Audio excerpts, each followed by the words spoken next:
Bueno, en la paz con cada uno de ustedes, queridos hermanos del canal Tiempo de María. Voy a saludar a la invitada de hoy, Diana de Castilla, quien es del Apostolado Peregrinos del Amor, o de la misión Peregrinos del Amor, y le doy la bienvenida. Hola Freddy, muchas gracias y me alegra de nuevo estar en este espacio de evangelización. Gracias por darte el tiempo de visitarnos y comentarnos, ponernos al día con la misión que está haciendo Marino y ustedes a través de lo que el Espíritu Santo los va guiando y enviando. Vamos a hacer una breve oración. Invito al público también para que se una a nosotros. En el nombre del Padre, del Hijo, del Espíritu Santo. Amén. Ven, Espíritu Santo, ven por medio de la poderosa intercesión del Inmaculado Corazón de María, tu amadísima esposa. Amén.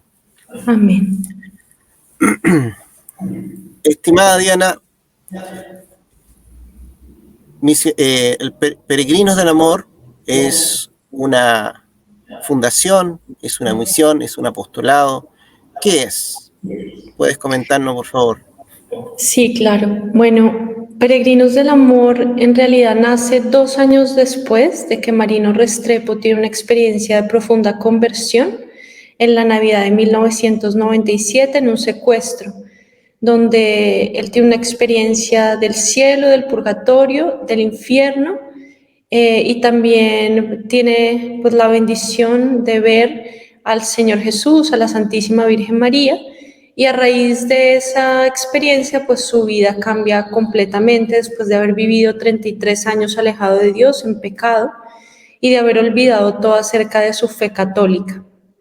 Entonces, 2 años después del secuestro, empieza él a contar su testimonio providencialmente. Él no sabía que tenía una misión, no sabía que eso era para contarlo.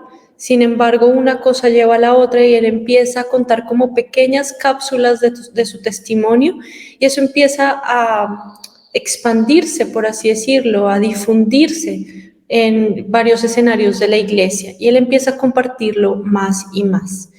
Es muy bonito porque, como les digo, él no sabía que él tenía esta misión, sino esta misión se fue, por así decirlo, manifestando, desvelando con el tiempo. Y bueno, unos años después surge la inspiración en varias personas en Bogotá, Colombia, de abrir una casa de misiones, después de iniciar allí grupos de oración, de hacer allí retiros espirituales, basados en la experiencia de Marino y muchos otros temas que fueron surgiendo de evangelización con los años de misiones. Y después pues pasamos por todo el proceso de aprobación con la Arquidiócesis de Bogotá y en el año 2011 obtuvimos esa aprobación. Entonces, es algo que el Señor ha ido suscitando. Marino no ha sido la persona que ha movido todo esto, es decir, no ha sido como idea de él o solamente como algo que él quiera hacer. No es una misión que él se ha inventado, sino una misión que el Señor ha ido inspirando y también ha ido mostrando y abierto los caminos para que se pueda dar. Entonces, bueno, hoy en día nosotros tenemos una misión internacional que desde Bogotá pues la alimentamos, la nutrimos y Marino desde el 99 hasta la fecha ya tenemos 25 años de misiones, ha visitado más de 120 países en los 5 continentes, todo por invitación, sin cobrar. Y todo porque el Señor lo va queriendo así. Por ejemplo, él ahorita está de misión en Croacia hasta el 22 de junio, visitando 27 parroquias y es una inmensa bendición el poder caminar dentro de la iglesia porque no son solamente grupos de oración o comunidades laicales, sino son parroquias, iglesias y con los sacerdotes allí presentes, con los fieles, o sea que es todo como muy eclesial y eso pues ha sido una inmensa bendición para nuestra misión y así es todo el año. Nosotros viajamos cerca de 10 a 11 meses del año en misiones y así es en cada país. Entonces, lo haremos hasta que el Señor quiera. El día en que el Señor ya no quiera, pues ya entenderemos que hasta ahí llegó nuestra misión y Él será el que lo siga moviendo. El día en que ya no lo mueva más, pues ya dejaremos de viajar. Sin embargo, por las redes, ustedes se movían de todas maneras. En tiempo de pandemia, por ejemplo, la misión tuvo algún quiebre, algún receso. ¿Qué aprendieron ustedes de ese tiempo de pandemia? Pues sí, yo pienso que todo tiempo, cuando son tiempos de prueba, de tribulación, no solo para nuestra misión, sino para la humanidad, como fue el tiempo de la pandemia, pues el Señor fue obrando en ese tiempo. Nosotros dejamos de viajar 18 meses durante la pandemia. Nosotros subsistimos con las donaciones que voluntariamente las personas nos dan por las charlas y los retiros espirituales, que queda a discreción de cada persona lo que pueda. Y pues 18 meses sin viajar y sin embargo pues no tuvimos ningún problema con sostener la Casa de Bogotá, que fue una inmensa bendición. Y estuvimos allí en Bogotá, Ángela, Marino y yo, que somos pues, los 3 misioneros permanentes de la misión, junto con otras personas de nuestra comunidad.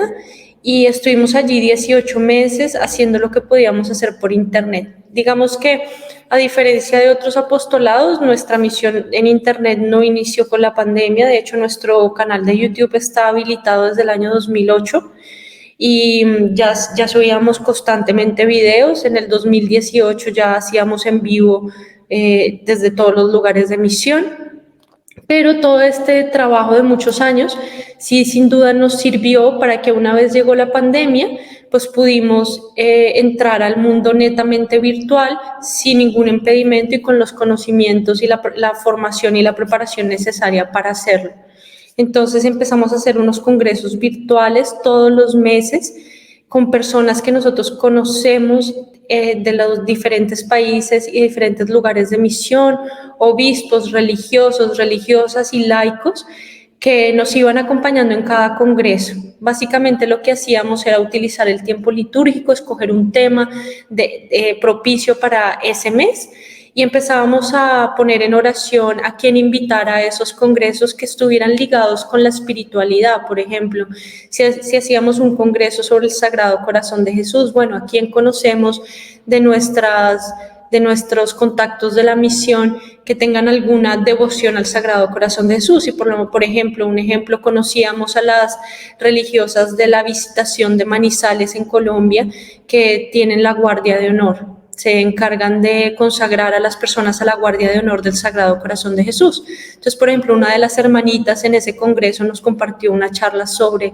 esa espiritualidad. Y así con cada congreso siempre intentábamos tener la primera charla un obispo, un sacerdote, alguna religiosa, marino y algún otro laico. Hacíamos normalmente 2 días de congreso virtual y bueno, así lo hicimos durante toda la pandemia.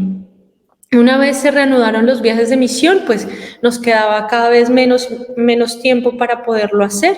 Entonces, pues ya volvimos más que todo a lo presencial, pero continuamos subiendo todos los días las charlas que Marino va dando en los diferentes lugares. Ahorita estamos compartiendo todas las charlas traducidas del inglés al croata e intentamos en lo posible todos los días subirla.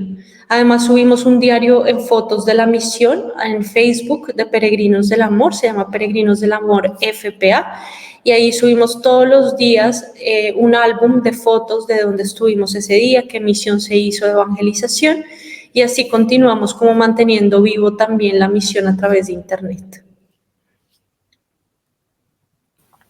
Sí, bueno, sin duda, después de la pandemia se abrió este carisma en muchos, me incluyo, en muchos apostolados y empezamos a trabajar en las redes, pero ustedes ya venían dando este trabajo hace bastante rato. Yo por lo menos los conocí a ustedes a través de YouTube, por los testimonios y prédicas, mucho antes de la pandemia.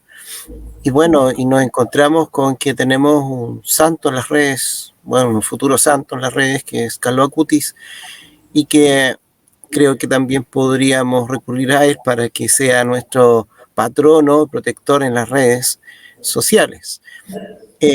Estos frutos que da Peregrinos del Amor en el mundo, me imagino que son también dignos de contarlos. A ver si nos cuentas testimonios de conversión, algún testimonio que te haya impactado, Diana. Sí, pues mira, nosotros de vez en cuando el Señor permite que recibamos esos testimonios, pero digamos que no necesariamente nos enfocamos como en los frutos de la misión, porque entendemos, por lo menos en lo que se respecta a nuestra misión, que somos siervos inútiles, que lo que el Señor quiere es que nosotros pues demos todo lo que tenemos con mucho amor, y Él es el que hace crecer el fruto en los corazones, ¿no? No es por lo que Marino haga o lo que yo haga, lo que ninguno de nosotros hagamos. Lo único que nosotros nos disponemos para la tarea, hacemos lo mejor que nuestra capacidad humana nos permite, y del resto pues queda a la voluntad de Dios en los corazones. Pero sí, sin duda, el efecto de la oración, el efecto del acompañamiento espiritual de las personas, de las charlas, sin duda ha dado muchos frutos en estos años que el Señor, yo creo que nos permitirá verlos cuando lleguemos, si Dios quiere, algún día a gozar de su presencia, ¿no? Pero básicamente lo que yo veo es que a través de la sencillez, incluso de las reflexiones, de los retiros espirituales, digo sencillez porque pues es simplemente reunirnos, rezar, compartir un tema de reflexión, no es nada así extraordinario, ni nada así como que sea súper visible, pero en eso pues el Señor hace obras extraordinarias, sobre todo en los corazones. Y yo creo que todos nosotros necesitamos esa conversión del corazón, esa profunda conversión, ese darnos cuenta en qué estamos, en qué andamos, y con respecto a Dios, con respecto a nuestros hermanos y con respecto a la iglesia en general, y qué debemos hacer para corresponder más al amor de Dios, ¿no? A los regalos de Dios en nuestra iglesia. Y eso sí yo lo veo constantemente. Yo veo cómo los corazones se abren, cómo los corazones se tocan, cómo incluso hay iluminación de conciencia en medio de las charlas, y las personas pueden verse en su interior y pueden iniciar un camino más certero y más radical de conversión. Eso sí lo veo mucho. También veo cómo ayuda a la pastoral de los sacerdotes, a que las personas se abran, a que las personas se acerquen, a que las personas se vuelvan más activas en la vida de la iglesia. Los sacerdotes por lo general tienen mucho trabajo después de los retiros y las conferencias en la confesión, lo cual es muy bueno. Muchos de ellos que aman ese sacramento como sacerdotes pues quedan muy contentos, porque la gente que muchas veces no se acerca durante mucho tiempo a la confesión, después de los retiros y las charlas lo hace. Y también se ven frutos de la oración, ¿no? De la oración en sanaciones y muchas otras cosas, no porque nosotros impongamos manos o nada de eso, sino no en la sencillez de que alguien nos comparte sus dificultades, sus sufrimientos, y nosotros nos proponemos como misión a orar por esto. Entonces sí, más que todo yo veo esos frutos espirituales en los corazones, y que también lo he visto en mi propia vida. Entonces, como lo he visto en mi propia vida, sé cómo actúa, y como lo he visto en mi propia vida, sé qué le pasa a la demás gente. Entonces, de hecho, por eso, pues yo llevo tantos años trabajando con la misión, ya son 18 años de pertenecer a la comunidad, y ya este año cumplo 14 años de ser misionera permanente para la comunidad. Entonces, ¿por qué? ¿Por qué lo hago? Pues porque veo estos frutos en mí, sin duda, en mi alma, pero también lo veo en las almas de las personas, y creo que eso vale la pena, porque no hay nada más importante que llevar a Dios a los corazones, porque si uno tiene a Dios, lo tiene todo. Si uno tiene paz, si tiene un corazón que está cambiando, si tiene un corazón que se goza y ama la oración, no por la cantidad de oraciones, pero así sea una, pero con mucho amor, y ama a Dios, bueno, todo en la vida, todo el resto en la vida se ordena, todo el resto en la vida cambia. Y yo he podido ver eso a través de nuestra misión, y tengo que decirlo también a través de tantas otras comunidades y espiritualidades que conozco en la misión. Porque hay algo muy bonito de Peregrinos del Amor, y es que, y se vio mucho en los congresos virtuales, es la universalidad de nuestra misión, y como nosotros, primero, no queremos que todo el mundo sea de Peregrinos del Amor, ni mucho menos. De hecho, nunca invitamos a nadie a ser parte de la comunidad. La gente que lo quiera hacer es porque el Señor la mueve. Pero también otra cosa es que misionamos con todas las comunidades de la iglesia. Primero en las parroquias y los grupos de oraciones de esa parroquia o las comunidades eclesiales de esas parroquias, sin importar la espiritualidad que tengan. Unas son marianas, otras son carismáticas, otras son neocatecúmenas, otras parroquias de legionarios de Cristo, bueno, parroquias de los sodalicios, de Foyer de Charité, bueno, cualquier cantidad de espiritualidades en la iglesia, y nosotros vamos, compartimos con ellos las reflexiones, la oración, y seguimos con nuestra misión, pero tenemos la bendición de compartir con tantas espiritualidades de la iglesia, y eso nos ha dado a nosotros una riqueza importante también de conocer y de no volvernos como encerrados en nosotros mismos, sino somos una misión que camina y camina de la mano de la iglesia todo el tiempo, como con una espiritualidad sin duda definida, centrada en la devoción al Niño Jesús, al rosario, a la adoración eucarística, pero también compartiendo con todas las espiritualidades de la iglesia y las comunidades y los movimientos laicales y las comunidades religiosas y todo, con mucha alegría. Sí, yo podría agregar algo que he observado en ustedes también, que es el amor a la Biblia. Marino Restrepo, no hay predicación que no la use. Siempre al comienzo abre la Biblia, termina su prédica y la cierra también, la sella con la palabra. Yo personalmente, mi conversión se da por la palabra.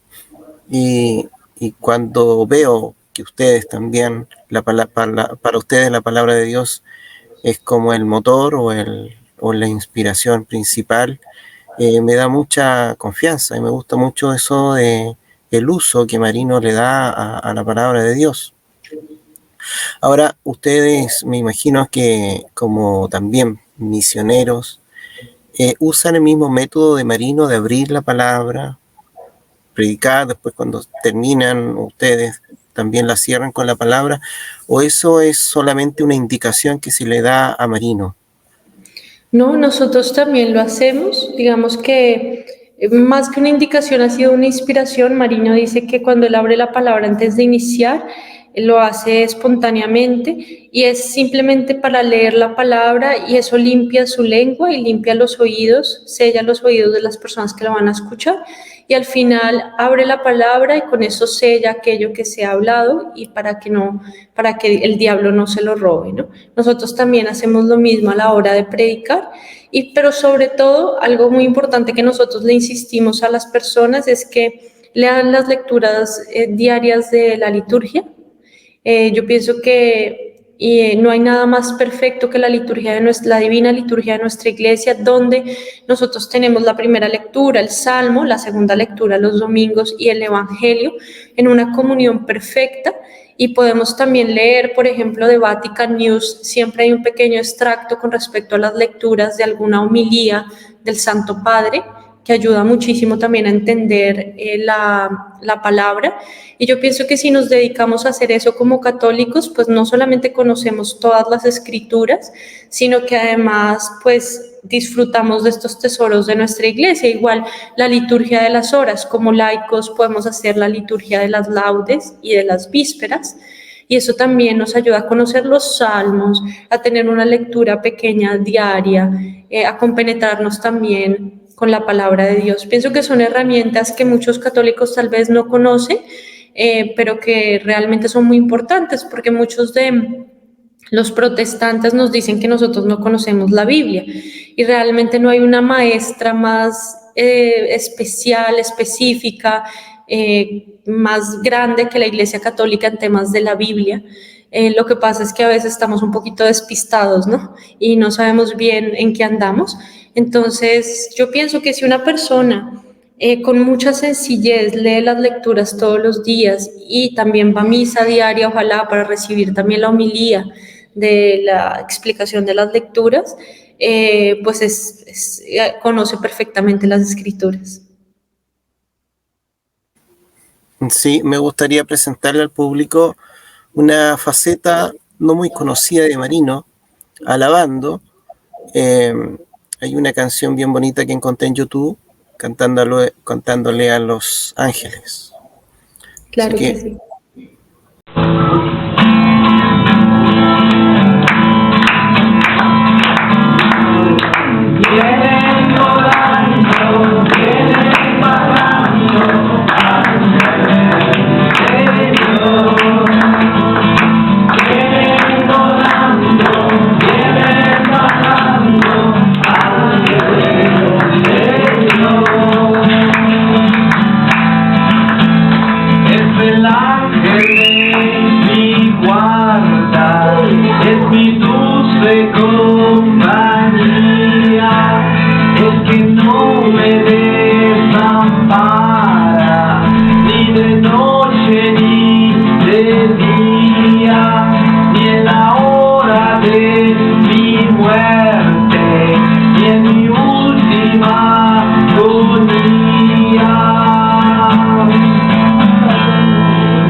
Diana, esta canción como Morena, dedicada a la Virgen de Guadalupe, grupos de oraciones de la Iglesia Católica, ¿la podemos ocupar para nuestras oraciones?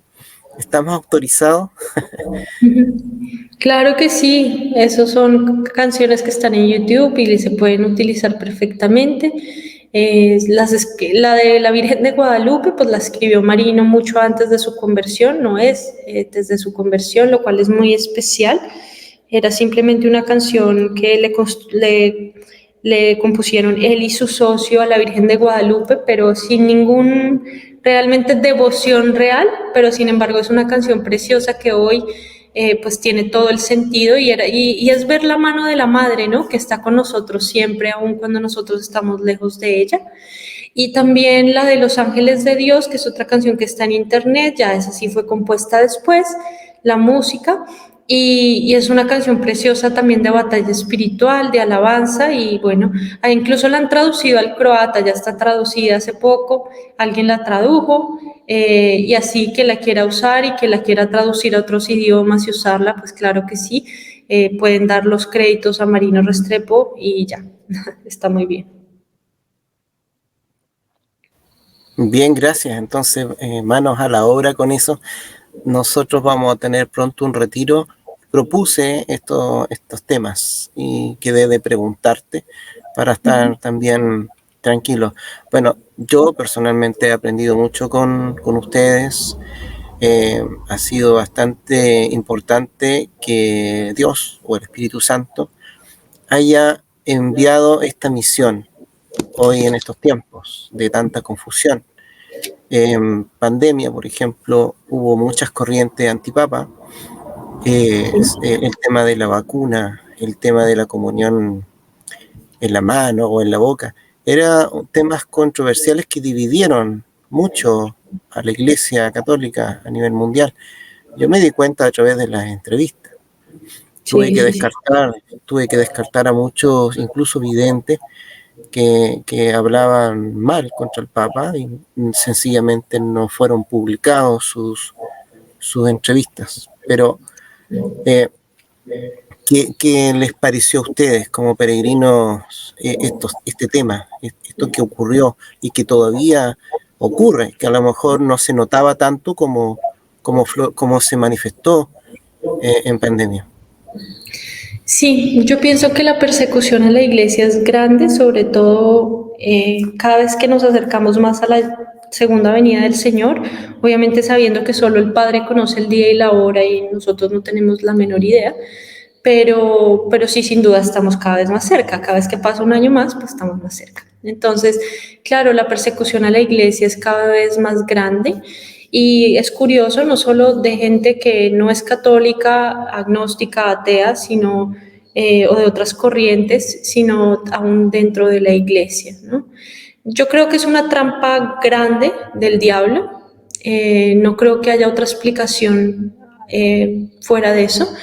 Y las personas que se dejan embaucar en esto tienen muchas consecuencias, no solamente consecuencias espirituales, sino también muchas otras. Es muy triste ver esto porque yo pienso que algo en lo que uno tiene que tener mucho cuidado es la obediencia a la iglesia, a la jerarquía eclesiástica y mantenerse dentro de la iglesia.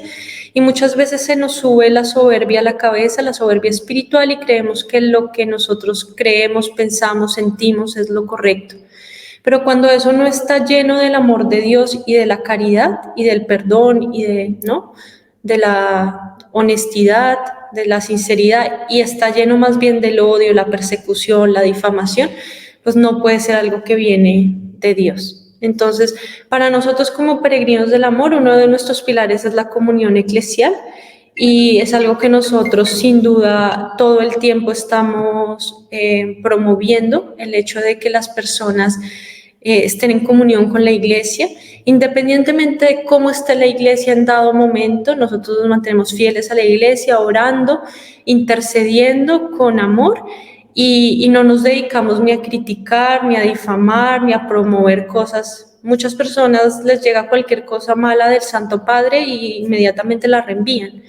O ahorita que estamos hablando de todas estas medios virtuales que se han difundido tanto en la pandemia, sobre todo católicos, pues vemos eso, ¿no? Tanta confusión en algunos y con poco discernimiento y poca dirección, y esto hace, sin duda, que propaguen lo que sea. Y mucha gente cree que todo lo que ve en Internet es cierto y resulta que no es cierto. Entonces, las noticias falsas es de lo más común hoy. Publican una noticia falsa, se vuelve viral, al día siguiente dicen que no es cierta, pero pues ya la gente que la vio y que la creyó muchas veces no recibe la verdad después de que no era cierto.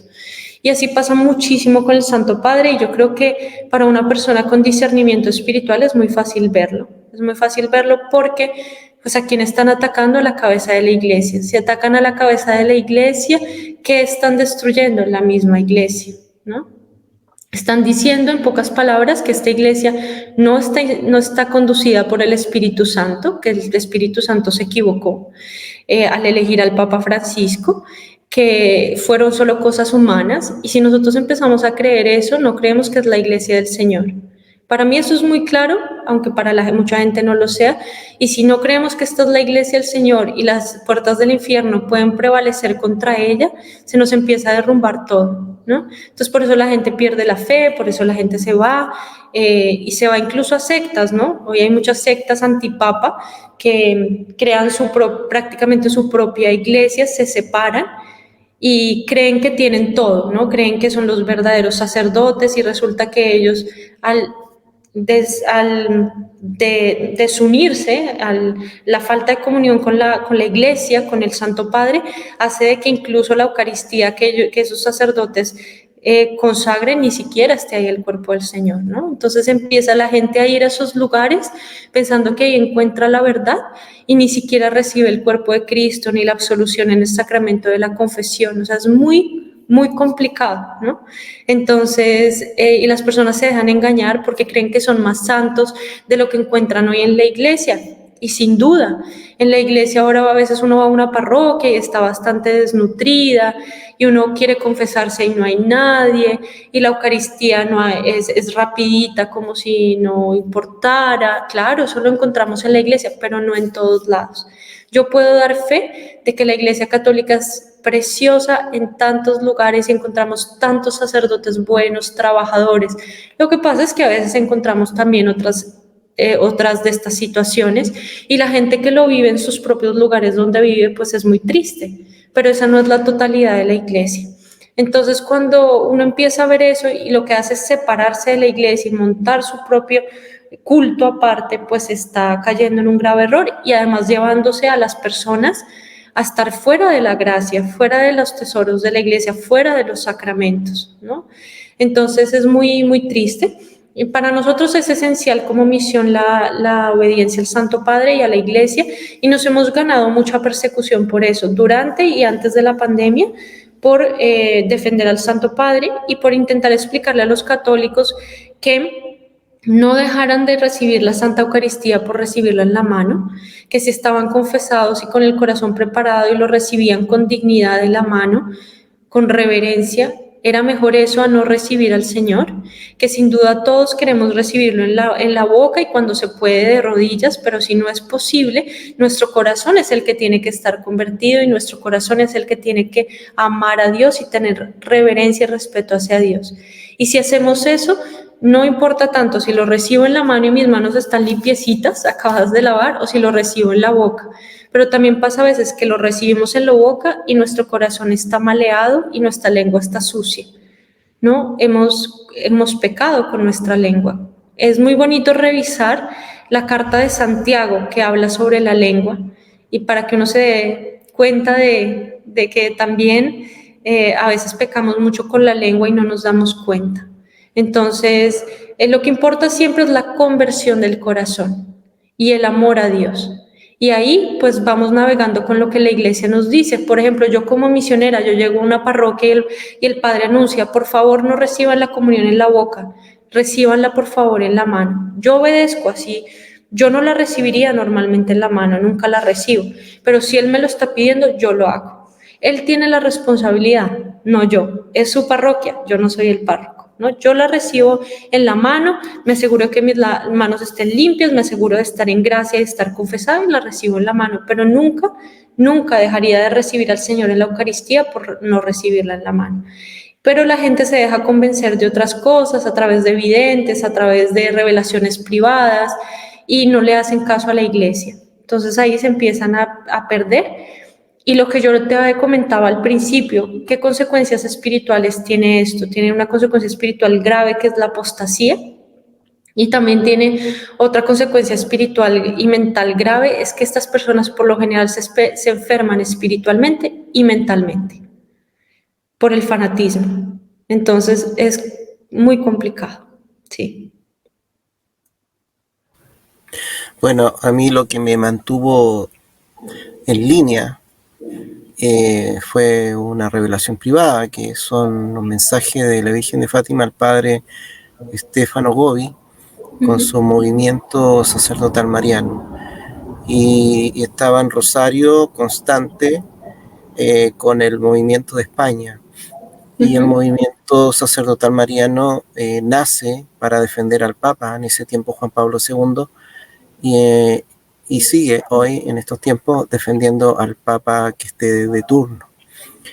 Y los mensajes de la Virgen en defensa a su hijo predilecto, el Papa, son mensajes muy bonitos. Y creo que sería suficiente contrarrestar esas revelaciones privadas con otras que yo considero que no son verdaderas y van en contra de nuestra fe. Ahora, hablando de revelaciones privadas, Marino suele decir en sus prédicas, cuando habla de la Virgen, que recorriendo el mundo ha descubierto advocaciones que no son muy conocidas. ¿Puedes comentarnos alguna de esas, Diana, por favor? Sí, pues nosotros pasamos por muchísimos santuarios en todo el mundo, los muy conocidos y los no tanto.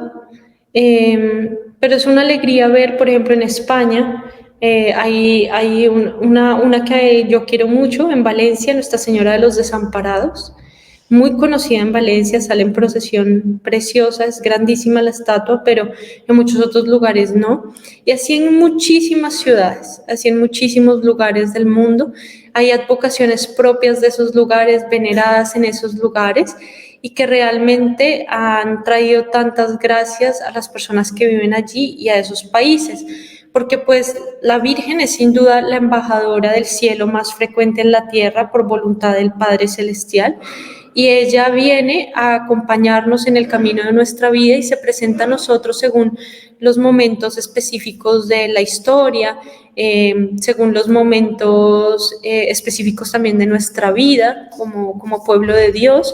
Y así se nos presenta la Virgen con esas características, pero no lo hace ella sola, lo hace por mandato del Padre, ¿no? Entonces es muy, muy lindo el ver esto alrededor del mundo. Son muchísimas, es que hay veces llega a una parroquia y es Nuestra Señora de la Salud y en otro lugar es otra y en otro lugar es otra y tienen de verdad su novenario, su triduo, su fiesta patronal, así que son muchísimas, pero es muy bonito ver la devoción mariana en tantos países y como sin duda la Madre de Dios, que su objetivo principal es llevarnos hacia su Hijo, pues mantiene también la iglesia tan viva, ¿no? A través de sus apariciones y sus advocaciones.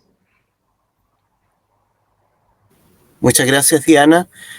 Ya nos despedimos de ti. Vamos a hacer la oración final. Te dejo a ti la palabra para que te despidas con un mensaje final. Claro que sí. Bueno, muchas gracias a todos por haberse conectado, por escuchar esta entrevista. Espero que sea de gran provecho espiritual. Y bueno, rezamos los unos por los otros, sabiendo que vamos caminando por este valle de lágrimas, como dice la Salve, que tiene sus momentos muy lindos, de alegría, de paz, pero también todos vivimos también momentos de dificultades y de tribulación. Y como iglesia nos acompañamos unos a otros, como nos ha dicho el Papa Francisco, no podemos creer en soledad, necesitamos de la comunidad de la iglesia. Y bueno, aquí estamos construyendo comunidad junto con Freddy también, que nos invita siempre a estas entrevistas y que se lo agradecemos de todo corazón. Te damos gracias, Señor, por este momento que nos has regalado de podernos reunir en tu nombre para hablar de las obras que has hecho a través nuestro y a través de tu iglesia. Te encomendamos todas nuestras intenciones, especialmente hoy aquellos que nos escuchan que sufren, aquellos que están pasando por dificultades, aquellos que necesitan de nuestra oración. Todo esto te lo pedimos también a través del Corazón Inmaculado de María Santísima, que celebramos su fiesta en este mes de junio, para que ella interceda por nosotros y nos dé la gracia de alcanzar la paz del corazón. Por Jesucristo nuestro Señor. Amén. Gloria al Padre, al Hijo y al Espíritu Santo, como era en Como el era en un principio. principio, ahora y siempre, por los siglos de los siglos. Amén. Amén. Divino Niño Jesús, ten misericordia de nosotros. Bueno, muchas gracias, Freddy, muchas bendiciones. Muchas gracias a ti, Diana. Un saludo a todos. Bendiciones. Gracias.